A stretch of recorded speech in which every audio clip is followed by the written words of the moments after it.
बनाने की। इस सरकार में अफसर हावी है, इस सरकार में सत्ता के बड़े केंद्र हैं। कोई किसी को ब्लैकमेल कर रहा है, कोई किसी को धमकी दे रहा है, कोई वक्तव्य दे रहा है, कोई भाषण दे रहा है, संगठन कुछ बोल रहा है, सरकार कुछ बोल रही है। इसलिए मैं कहता हूं 11 महीने की सरकार का काम देख लो और दोनों पार्टियों को आप देखो। आज राहुल गांधी जी पूरे देश में घूम रहे हैं। मुझे मौका मिला, मैं झारखंड, महाराष्ट्र, मध्य प्रदेश, छत्तीसगढ़, कल मैं केरला में था जहां से प्रियंका गांधी चुनाव लड़ रही है। मैं वायनाड गया था प्रचार करने के लिए। वहां के कार्यकर्ताओं ने मुझे कहा कि सचिन पायलट जी, यहाँ के चुनाव में हमारी एक ही चुनौती है। मैंने कहा क्या? कहते हैं जो जीत का मार्जिन है प्रियंका जी का, वो 5 लाख से पार जाएगा कि नहीं जाएगा। 5 लाख से प्रियंका गांधी चुनाव जीत रही है। पूरे देश में, झारखंड में, महाराष्ट्र में इंडिया गठबंधन की सरकार बनने जा रही है। यहाँ आज दौसा में कल आखिरी दिन प्रचार का है। आज मुरारी जी बोल रहे थे, प्रताप सिंह खाचरेवास जी जो जयपुर से आए और हमेशा की तरह अपना दमदार भाषण दिया। हम सब आपसे कहना चाहते हैं, जिन मुद्दों को लेकर बीजेपी कांग्रेस आमने सामने है, बड़े स्पष्ट है। और जो लोग ये बोलते हैं कि संविधान से खिलवाड़ नहीं किया, मैं उन लोगों को बताना चाहता हूं, संविधान से खिलवाड़ आप कर नहीं पाए। आपके 400 पार हुए नहीं, इसलिए आप नहीं कर पाए। इस संविधान की बदौलत जहां पर आरक्षण दे रखा है SC/ST को, गरीबों को, पिछड़ों को, उसके साथ आप छेड़छाड़ करना चाहते थे। आप 400 पार क्यों चाहते थे? जब 272 पे सरकार बन जाती है, आपको 400 सांसद चाहिए क्यों थे? वो तो धन्य हो देश की जनता का कि ये बहुमत मिला नहीं। मिल जाता तो इनका 7वें आसमान में पहुंच जाता।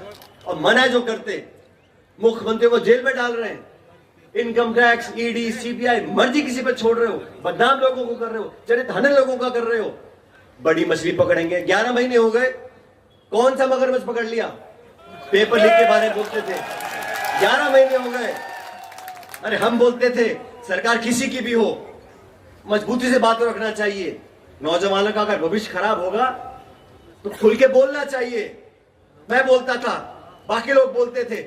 आज नहीं बोल रहे हैं, आज नहीं बोल रहे हैं।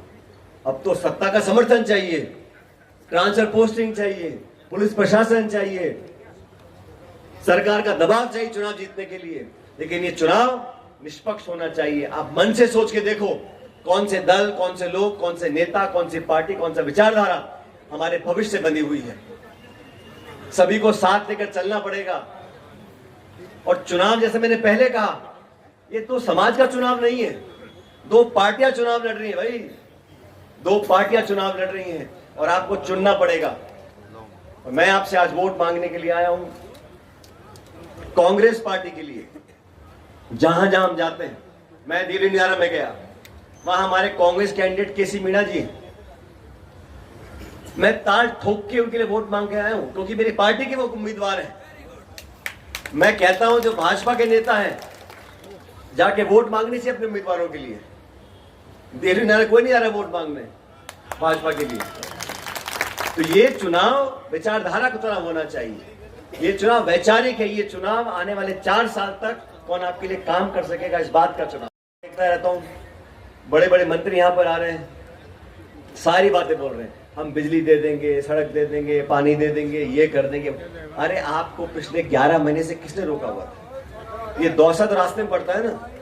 कितने मंत्री यहां पर आए, कितनी बार मुख्यमंत्री यहां पर आए। अब चुनाव आ गया, प्रतिष्ठा की बात आ गई, तो यहां चुनाव वोट मांगने आ गए। काम करके लोगों का मन जीत के आप वोट मांगो, कोई दिक्कत नहीं है। लेकिन ये चुनाव, जैसा मुरारीलाल जी कह रहे थे, ये चुनाव आप लोगों का चुनाव है। और ये व्यक्ति, जैसे मैंने पहले कहा, स्वर्गीय किशनलाल जी, मुझे एक पत्रकार ने पूछा कि DC बैरवा जी आपके पुराने कार्यकर्ता हैं, आपके साथ काम करते थे। मैंने कहा जी नहीं, इनके स्वर्गीय पिताजी कांग्रेस के पुराने कार्यकर्ता थे, मैं उनके साथ काम करता था। बैरवा साहब जब, और मैंने कहा, मैंने किशन जी बहुत कड़क आदमी है, फिर भी नरम है। बैरवा जी तो बहुत कड़क थे, आप में पुराने लोग जानते होंगे उनको। तो पार्टी ने एक गरीब व्यक्ति को, आप में से निकले हुए व्यक्ति को टिकट दिया है। 2-3 दिन पहले की बात है, DC बैरवा जी का मुझे फोन आया। मैं दौरे कर रहा था कहीं झारखंड, महाराष्ट्र में। मैंने कहा बताओ DC जी क्या चल रहा है? तो सब ठीक चल रहा है साहब, लेकिन इस सरकार ने यहाँ पूरे घोड़े खोल दिए और पूरा यहाँ पैसा बट रहा है और सब कुछ हो रहा है, धन बल है, ये है वो है। तो मैंने कहा हर चुनाव में करते हैं। तो उनको मैं फोन पे सुन रहा था, मन में वो कमजोरी देखी कि साहब मेरे पे इतना पैसा है नहीं।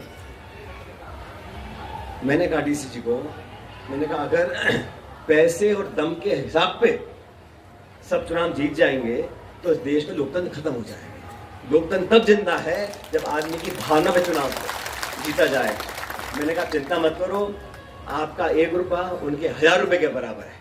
आप पैसे मत खर्च करो, अपना टाइम दो और जनता आपको जिता कर भेजेगी। मुझे पूरा विश्वास है 13 तारीख को जब मतदान होगा, आप लोग सोच समझ के और आपका जो मन कहे। और देखो, मैं तो हमेशा राजनीति में कड़वी बात बोलता नहीं, मैं सबका मान सम्मान करता हूँ, लेकिन चुनाव चुनाव है, हमें अपनी पार्टी को जिताना है। और मैं बार बार कह रहा हूँ, 4 साल बाद तो राज कांग्रेस पार्टी का बनना तय है, तो रोक नहीं सकता। और 4 साल के बाद का राज लाना